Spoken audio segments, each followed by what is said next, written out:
Thanks. I'm Taiwanese, and then I'm very thankful for Thai Trout for actually inviting me. This is a very hardware-centric event, and then inviting me, especially for a person who doesn't wear a suit and tie. So, anyhow, I hope I'm here to entertain everyone. So, okay, I'm in the music industry, so everyone please relax. So no hardware, and this is about disruption, and I actually don't have a theory of disruption, so I thought the best thing is for me to actually share with everyone our story of how we got here today. So a little bit of a background in Mandarin is called 工商服务时间. So KKBOX is actually originated from Taiwan. We're the top music streaming platform in Asia. And we're in these countries. There's a reason why we're not in China, because we're in the culture business, and we're sort of, well, not welcomed in China in anyhow, because I don't think the Chinese government would be very happy in typing in the search stream and say Taiwan 独立音乐, Taiwan independent music. Although, I won't go into that, okay, since my speech is being streamed online right now. So we're in these countries, and we've got 10 million users along Asia. So what we do is very simple. 1 monthly fee, unlimited music streaming. I think most of you, if you're not from Asia, you probably have heard of Spotify, and people like to call it Spotify of Asia. But in reality, we started it before Spotify, much, much earlier. So this is what we do. And we have music from more than 500 music labels, including the international labels and local labels from Taiwan, Thailand, everywhere in Asia. And we have about more than 10 million songs in our database. And this is really important because we're Asian-based, so we also have the most comprehensive Asian music libraries comparing to any other platforms in the world. So enough about us. Let me just go into how we actually started it. So as I said in the beginning, I have no theory of disruption. So probably along sharing my story about KKBOX, you will find points here and there that you might find helpful for you, or for you to link up what we were doing and how we're connected with disruption. So first of all, let's go back to year 2004. That's actually where we had this idea of doing digital music. So if you would, backtrack your memory to 2004. That is the year that Apple launched, iTunes Music Store, a so-called pay-per-download model. And that single move of Steve Jobs, signing contract with the major 4 labels, now it's major 3, actually sends a death note to the physical CD vendors.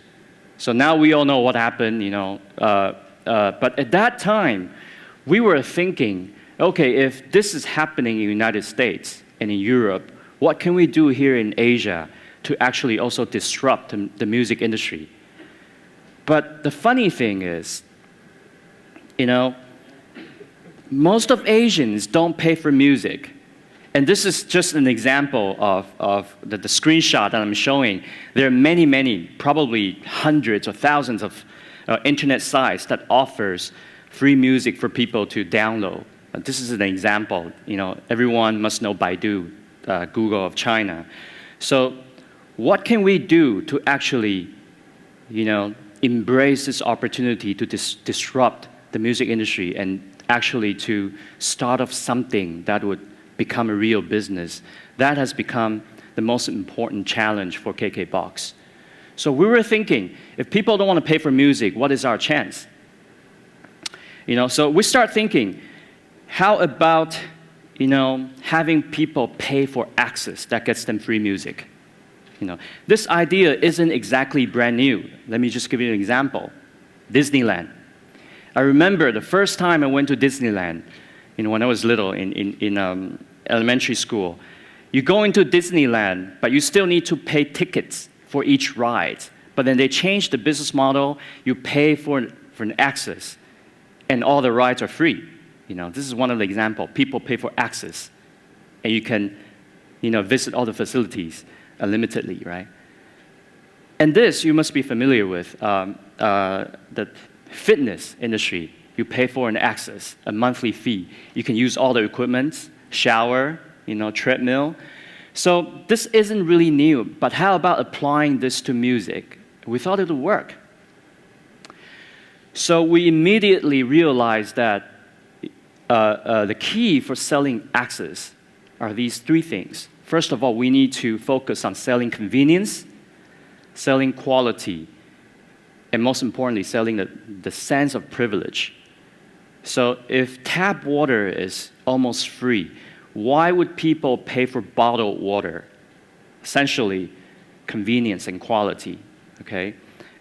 But tap water doesn't really say anything about privilege, but this is really important for KKBOX, for us to create this sense of convenience, quality, and privilege. So back in 2004, when I go around and tell people streaming is actually more advanced than download, people actually didn't believe our idea. Back in 2004, when I visited a lot of venture capitalists in Taiwan and also overseas, they actually dumped our idea, and then we never got investment interest, except for some very visionary venture capitalists who eventually invested in us. So nobody believed streaming was a more advanced idea than download. People believed that they need to own music files, But let me just give you an analogy. This is what we thought. This is download. This is streaming. That's what we believed in. And today, I don't need to tell you about this, because when Apple bought Beats, it proves that we were right, all the way back in 2004, right? So this is essentially our idea about music streaming. Giving people the access would actually free up the music consumption and actually makes everything more proliferating and makes everything more fun, and everything is just making more sense. So the thing is, how do we make music more accessible, affordable, and enjoyable? That is our mission right now, and it has been our mission for the past 8 years. So the journey starts. This is what we originally thought. So we had this idea of liberating music, selling access, making people pay for music to get free music. So this is what we thought. This is a great idea. This is a great pitch to music labels who are really busy fighting piracy. This is really a better way of making everything work. But in reality, our journey was more like this. So let me begin by our journey, which is what I call Music Copyright 101. So the first thing for us to do music business is very obvious. We need to get copyrights. We're not going to do pirated business. We're not going to put unlicensed music onto our platform and having people stream for free, right? So then soon we find out each song is not just having one person that we need to talk to. Each music song actually has 4 rights. You have recording rights, you have publishing rights, and these rights also have 2 separate rights. One's called mechanical rights, and one's called public transmission rights. I won't go into the detail about this. This is really boring. But, long story short, we need to essentially talk to 4 different parties for each song. Imagine we have 10 million songs, okay? But fortunately, in some countries, some of these individual rights are actually hosted by the same organization, okay? How about royalty? When people pay a monthly fee, it's like going to an all-you-can-eat restaurant, right? How do we share revenue to all these individual copyright owners? to these 4 individuals who has the copyrights. So it ends up, we had to do this whichever higher thing.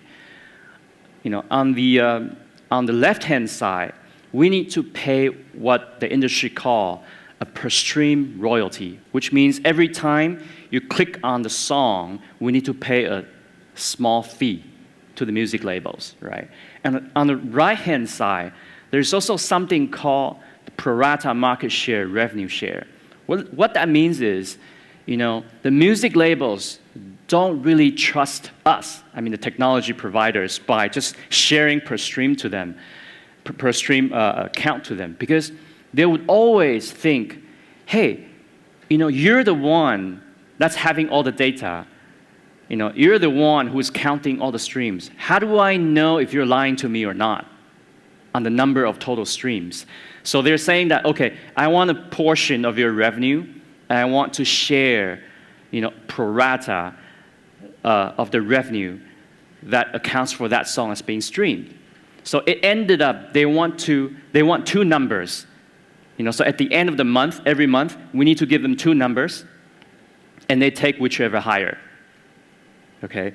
So imagine this royalty model combined with all these rights holders.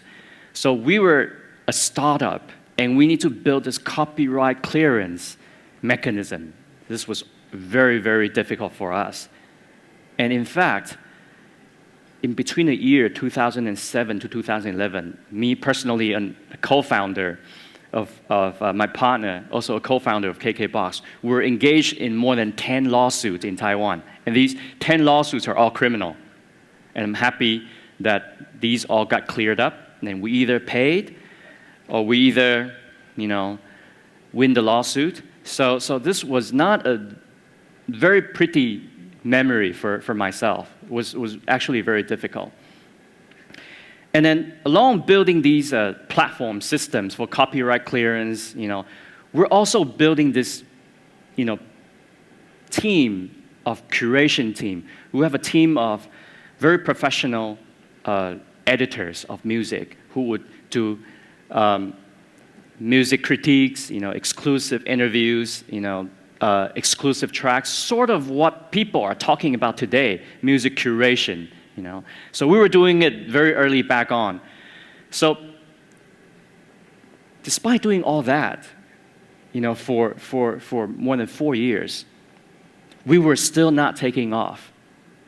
We're still not getting enough members that we hoped for. So we came back to visit our assumption. This is what happened. Our mission was to actually make music more accessible, affordable, enjoyable, but we couldn't solve the first problem, accessible, because we're lacking mobility. A huge part of our traffic is actually, just PC-based. And you have, iPod and all these things, but we were missing mobility. But then finally this came along, smartphone, and everything just started taking off. You have 3G wireless network, smartphone, multi-touch screen, which just came naturally, and then we were just taking off like crazy. Okay, so now we were finally going to have accessibility, music anytime, any place, and any song you want. So I want to share you some interesting things, that's empowered by streaming. We have this thing called Listen With. What we were trying to do is actually to mimic this behavior. I'm sure all of you have this experience of sharing your earphone with your friends. So we just wanted to extend this experience infinitely. So if you are a KKBOX user, you can actually select, any song and listen with your friends. And that we bring artists actually to the equations. So I would say 80% of the hip-hop artists in the Chinese pop music world are actually KKBOX users, actually actively, listening songs with all users, listening with. So, Mayday, the super band, whenever they're online, there are actually 12,000 people listening with them along. They even did a television commercial with us. Let me show you this clip.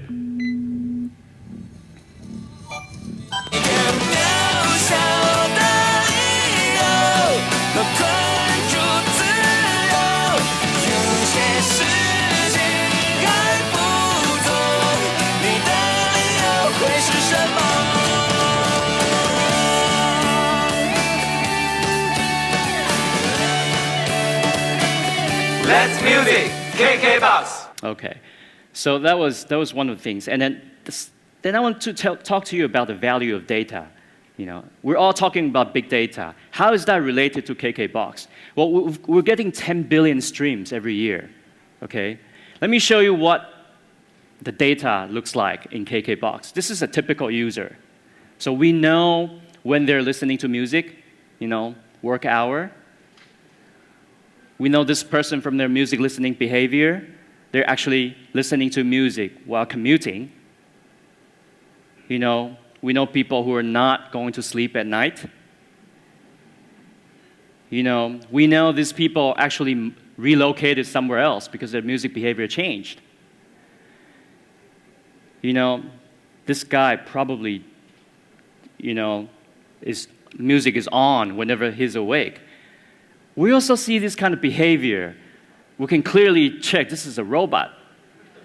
You know, I won't tell more, but someone's doing that. And then we also have some music discovery. So in KKBOX, in any song that you're listening, you can actually hit the discovery button. We will use the data we have to bring the music that you like through some weird algorithm. So live concert.